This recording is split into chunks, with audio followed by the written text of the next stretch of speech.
煎一个鸡蛋，放一勺，拌一拌。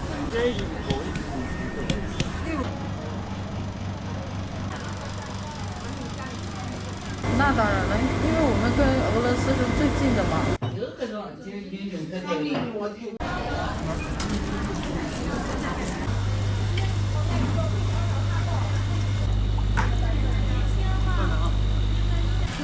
没有这么全的了。물에 하나 더 없어요. 제 조선민 나한테 드렸어요. 한 그냥 45원짜리입니다. 네. 还有美容养颜的。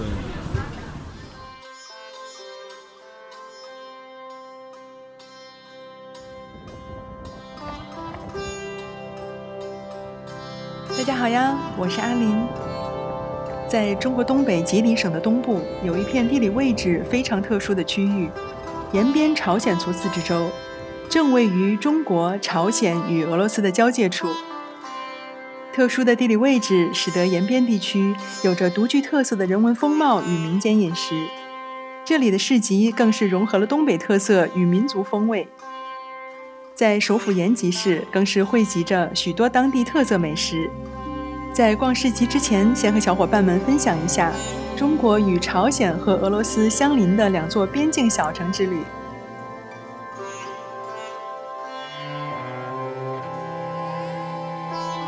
如果放大延边地区的地图，在东南部有一角，如同一颗钉子切入朝鲜与俄罗斯之间，这里便是珲春，是中国唯一一处与朝鲜和俄罗斯三国交界的地方。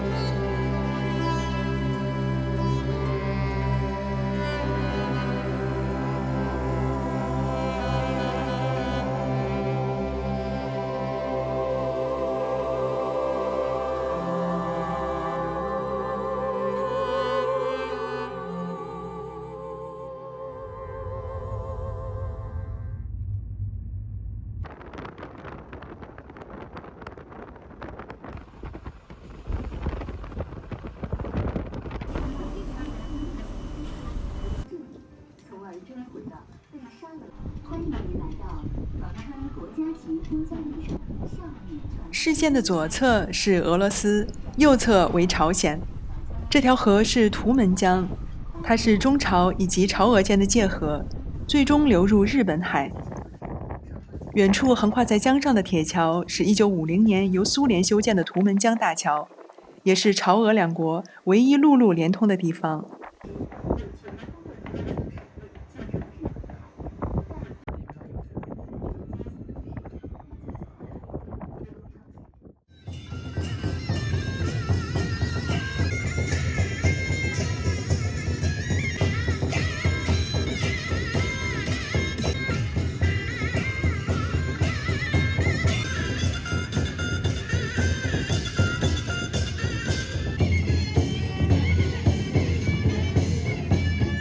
在珲春市区，东北风依旧是这里的主旋律，而城市中的街景还有写着三国语言的广告牌，让这座边境小城充满了多元风情。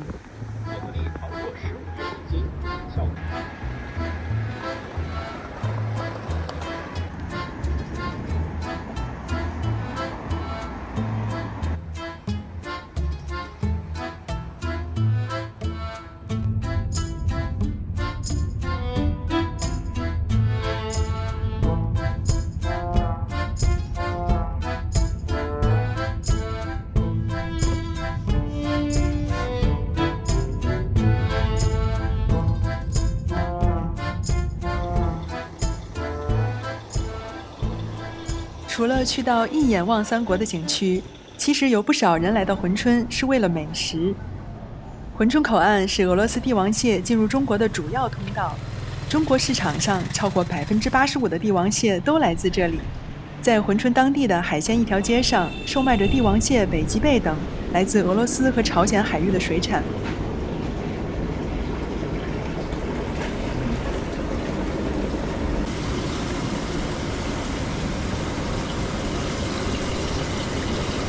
有150的，有点气儿的。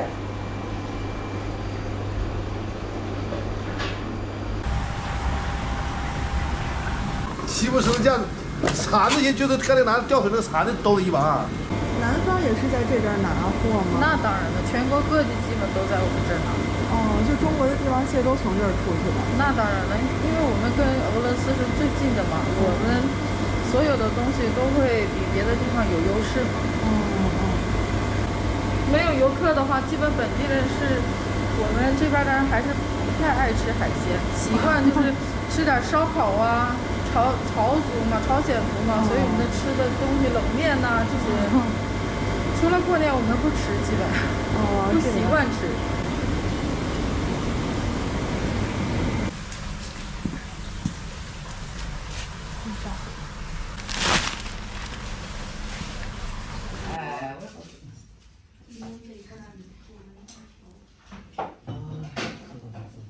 帝王蟹通常集中在冷海水域，俄罗斯的鄂霍次克海和白令海一带便是其一。2023年，中国从俄罗斯进口的活帝王蟹超过3万吨。珲春周边分布着多个俄罗斯港口，毗邻地区海域每年可产数百万吨水产。珲春距离俄罗斯弗拉迪沃斯托克180千米，距离朝鲜的罗津港93千米，青津港171千米。优越的地理位置使得珲春成为来自朝鲜和俄罗斯的海鲜产品集散地。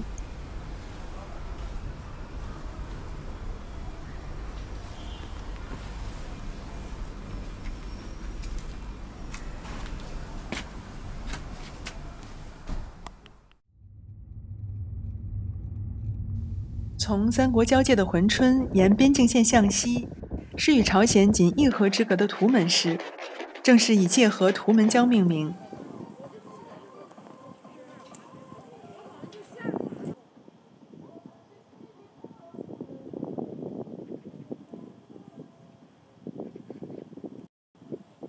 铁丝网的另一侧便是朝鲜，近在咫尺，却又显得很神秘。图门江的对面是朝鲜南洋。图门是中国对朝鲜的第2大陆路口岸。连通两国的这座桥，在1941年由日本修建。桥以中间为界，这一侧是中国，对面是朝鲜，可以看到朝鲜一侧的哨所以及领导人的画像。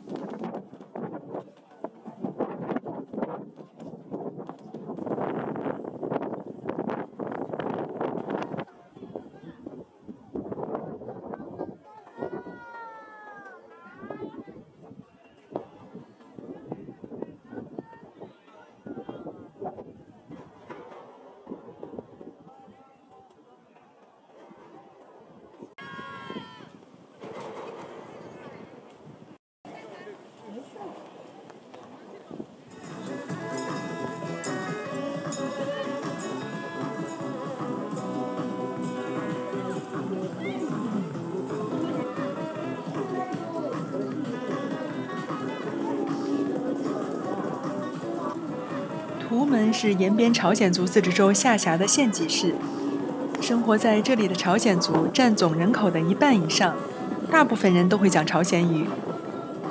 活跃的江边公园对面是寂静的朝鲜大山。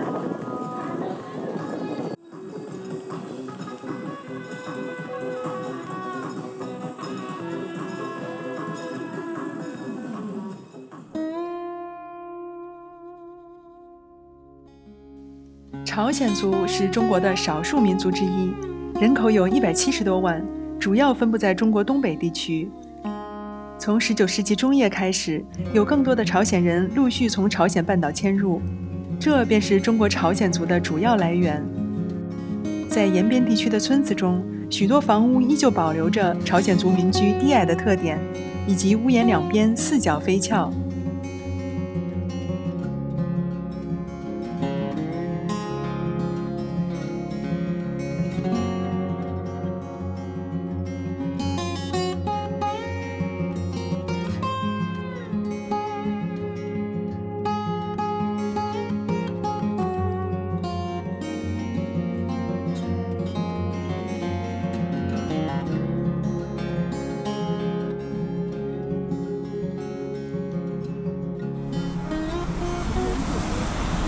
延吉是延边朝鲜族自治州的首府城市，城市街头大小商牌都由双语标识，公交车也会显示朝鲜语。作为中国最大的朝鲜族聚居地，在延吉可以吃到最地道的朝鲜族美食。延吉百货大楼的负1层是当地人常光顾的美食超市，在这里可以买到各种酱菜、泡菜、米肠、打糕等朝鲜族的传统特色小吃。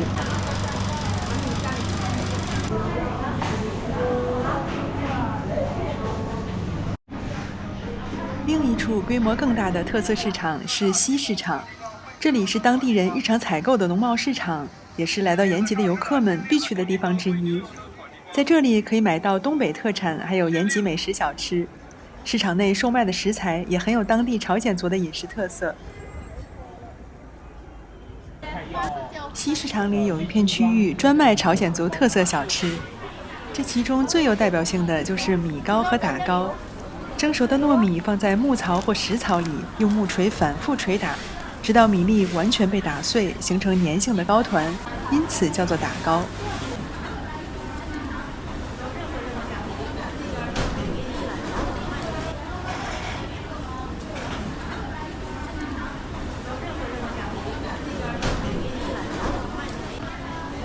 另一个朝鲜族的传统小吃是米肠，作为小吃，有时候还会加入洋葱和青椒一起炒。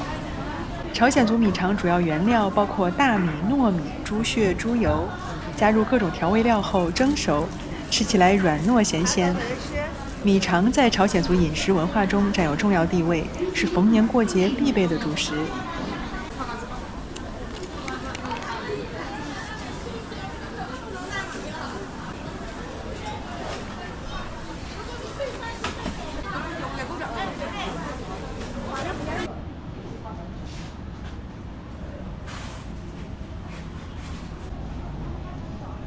旁边塑料袋中的也是锅巴，锅巴是朝鲜族的传统食物，由大米、糯米、小米等制成，可以泡在大酱汤或者牛肉汤里吃。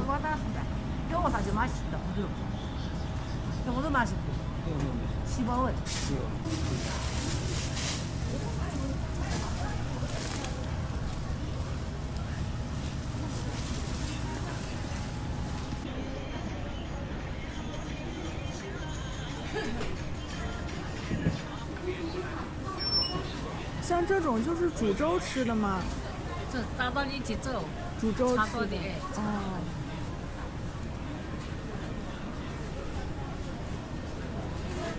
要换。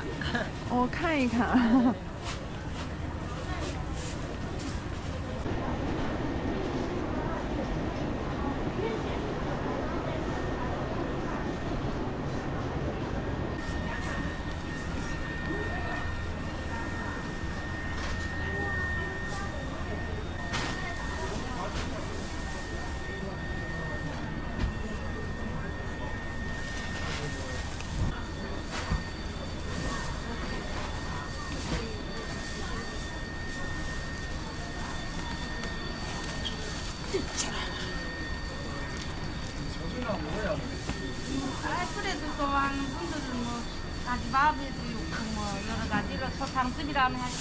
你们嘎鸡巴好抓呢？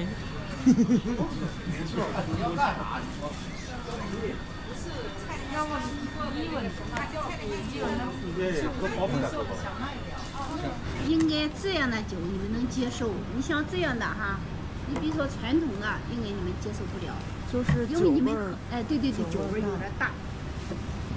这是1度，那样的都是3到5度。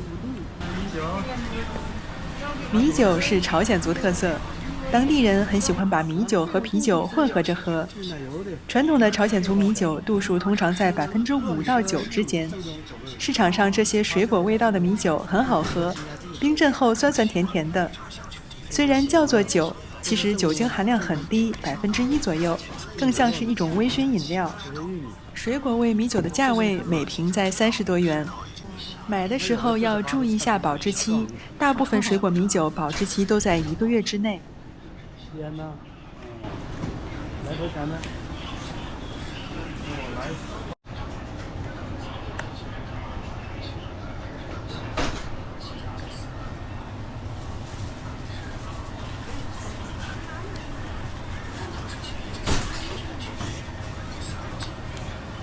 各种口味。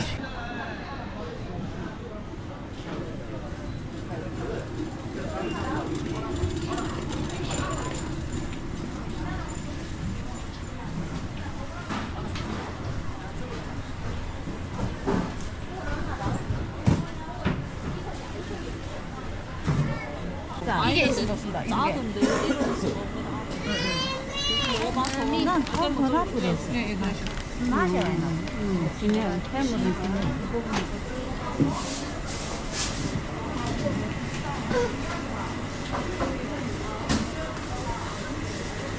朝鲜族善用各种海产品和山野菜做成拌菜，小鱼、贝类、虾蟹，还有常见的桔梗、沙参、蕨菜等，都可以当做食材。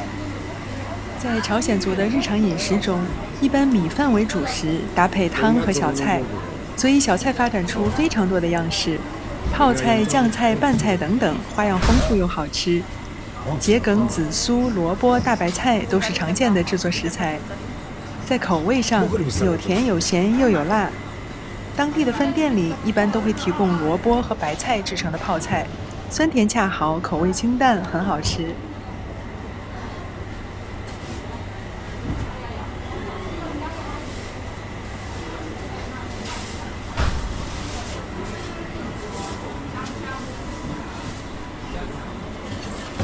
朝鲜族的拌牛板筋是很有代表性的小吃。将牛板筋煮熟后，刮去多余的油脂和筋膜，撕成条，然后用各种调味料混合拌匀，包括辣椒粉、牛肉粉、孜然粉、糖、蒜、芝麻和海鲜酱油等，香辣味浓郁，牛板筋很有嚼劲，当做零食或者小菜都可以。这个也是板筋吗？对，2种，一共有3种牛板筋。哦，这是最大的。这是片儿状，这是条状，这是油炸的干牛板筋。那这种撕的就是从这种撕下来的是吗？对，就是油炸的，它俩就是这个大的撕成这样，然后这个变成这种，对，油炸的。老板，就这个是什么东西？也是鱼吗？那不是鱼，那是鱼子，明太鱼的鱼子。哦，鱼子。生的，就是鲜的。也是煎一下吃。煎辣炒、红烧、拌酱都可以。물에 하나 더 없어요. 제 저쪽 냉난들이라서 여기서. 당근요 45원짜리입니다. 금메대게 당근대게. 31人加一块，31、32、32。 지방에 끄는 30원짜리인데 너무 무리야. 这是什么？ 먹양가. 什么？对对对，你手里拿的这个，才往前走一走。明太鱼子。明太鱼子，这怎么吃的？直接生吃吗？生吧。 딱 맞추란가? 아예 대충. 그냥 여대로 주셔요. 딱 뭐만 44원, 60원, 44원만 주셔요. 하나 여면 너무 나가나. 세비물 어떻게 달란가? 위를 달란가? 위를 얼마 하건? 이거도 그만 주세요.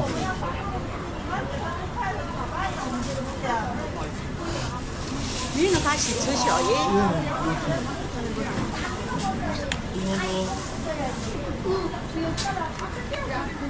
나만이야.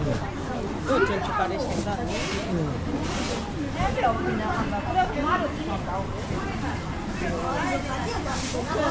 민어는 씻지 마셔요. 씻지 말랍니까? 민어는 안 씻습니다. 요것만 참으려 여러 번 씻어야 된다. 이 민어는 씻으면 뽀얀물에다가 맞춰준다. 그렇습니까? 우리가 쓰겠습니다. 진짜 요거 우리가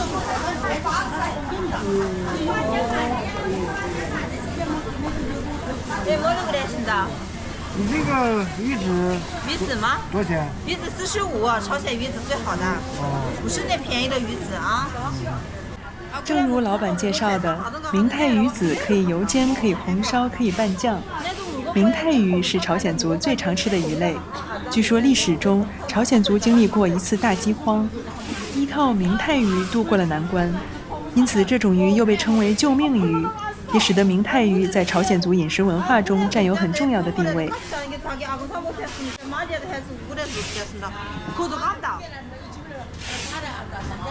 朝鲜族聚居的吉林省延边地区与世界3大渔场之一的西太平洋渔场是邻居。朝鲜半岛东临日本海，西临黄海，因此这里市场上有很丰富的鱼类、贝类，进而也发展出了风干、腌制等加工方式。虾、鱼子等食材也会被制成虾酱、鱼子酱。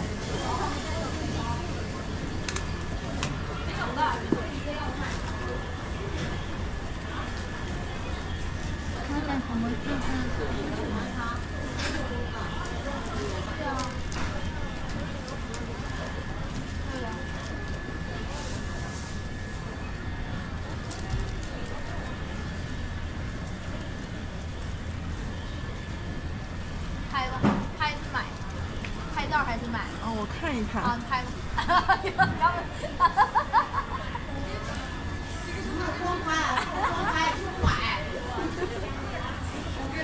是游客来的多是吗？啊，对。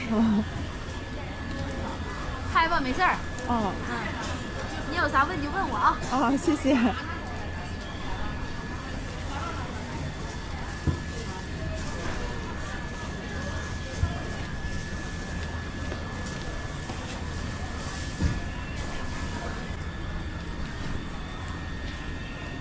这边的鱼都是朝鲜那边过来的。对。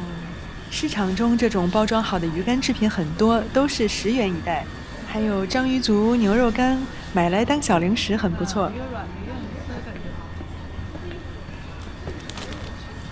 这多少钱？这50，这个30。这50，这30。这个30。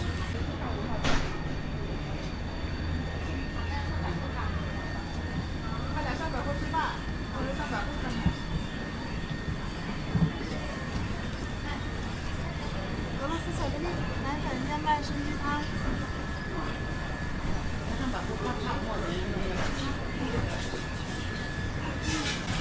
没有这么全的嘛。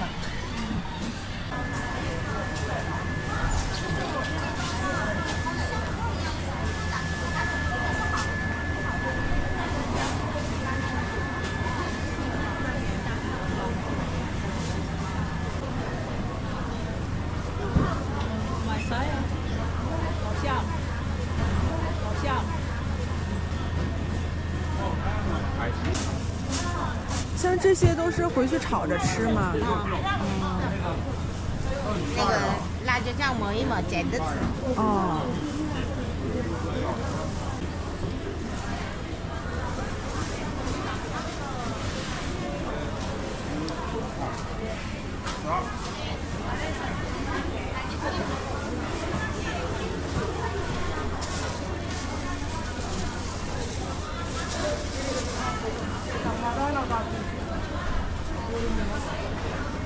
这一片是蔬菜区，除了常见的各类蔬菜外，我还注意到不少摊位有售卖叠放整齐的一片一片的紫苏叶，很具有朝鲜族日常饮食特色。紫苏叶子可以与酱料混合腌制，制成小菜，还有在烧烤中烤好的五花肉也可以用紫苏叶包裹，一大口吃下去很好吃。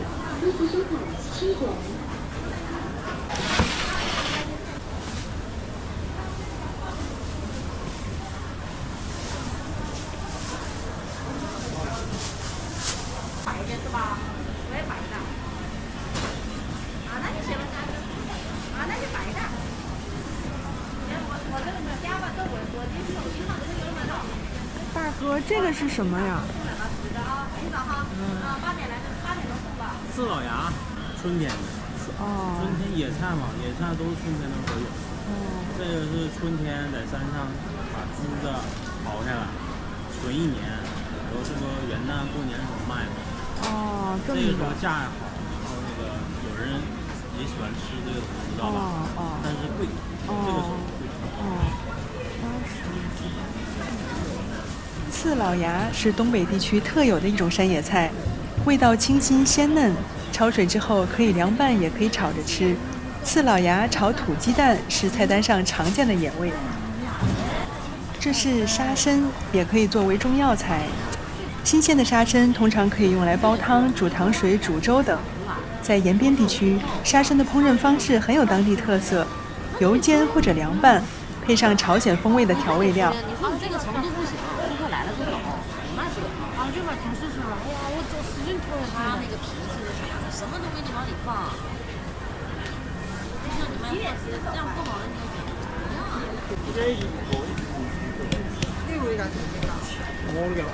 你怎么？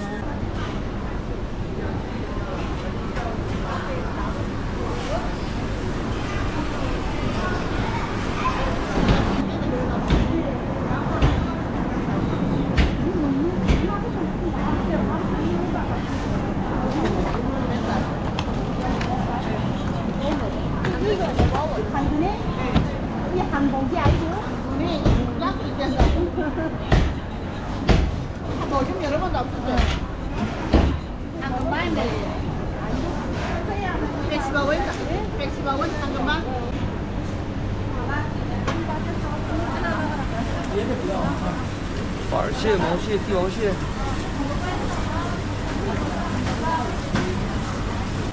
老板，这海鲜就是朝鲜那边的？对，俄罗斯进口的。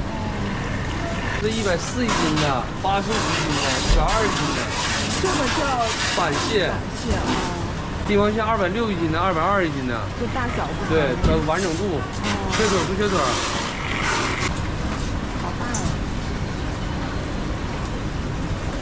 这个85的，但它缺腿。哦。性价比是最高是它，但是它有点磕碜，因为它缺腿嘛，它是残疾，它缺腿。哦。配合你一下。谢谢。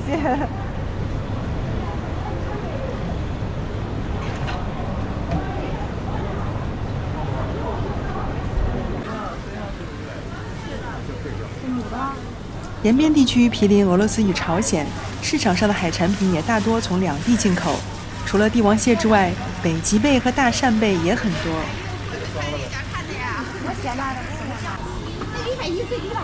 在市场内还能看到一种东北特产林蛙，也就是雪蛤，主要就生长在中国东北吉林省的长白山林区。风干后一般作为滋补品，常与人参、鹿茸等一起售卖。鲜活的林蛙作为食材，肉质鲜嫩，可以爆炒，可以清蒸。风干的林蛙可食用的部分是肚子里的油，也就是林蛙油，是雌性林蛙体内的脂肪组织。雪蛤的烹饪方式很多样，可以煲汤，可以煮粥，像是冰糖银耳雪蛤汤、银耳红枣炖雪蛤等等。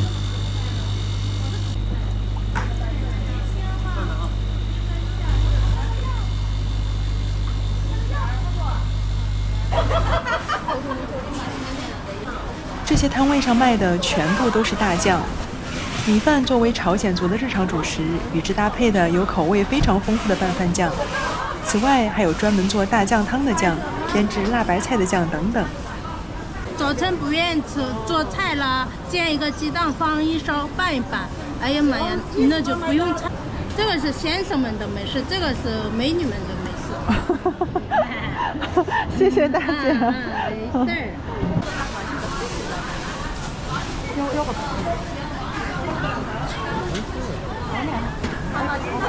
没事儿。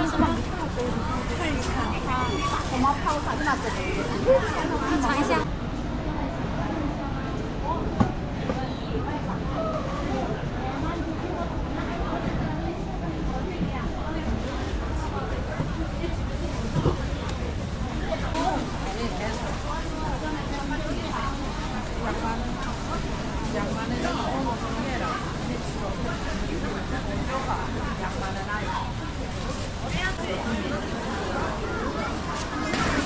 我看一下，谢谢。没事，排一排的。来了就看一看。像前面那个是炒着吃也行，做汤也行。小鱼。有孩子的话，那个是这样的，宝宝吃的。咸的啊，这个是有点咸淡的。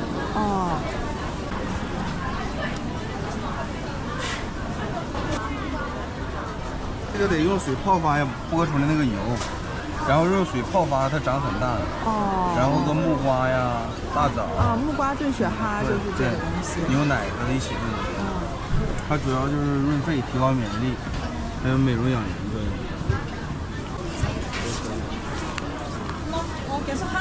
那是鹿茸。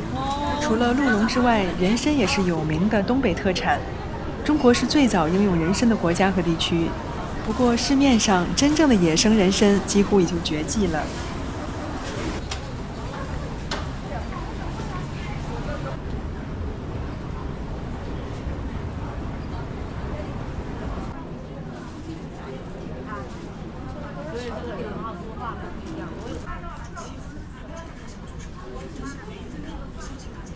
最后，我留了一部分时间给美丽的延边大学，希望这次的边境之旅分享能带给大家一份不一样的东北体验。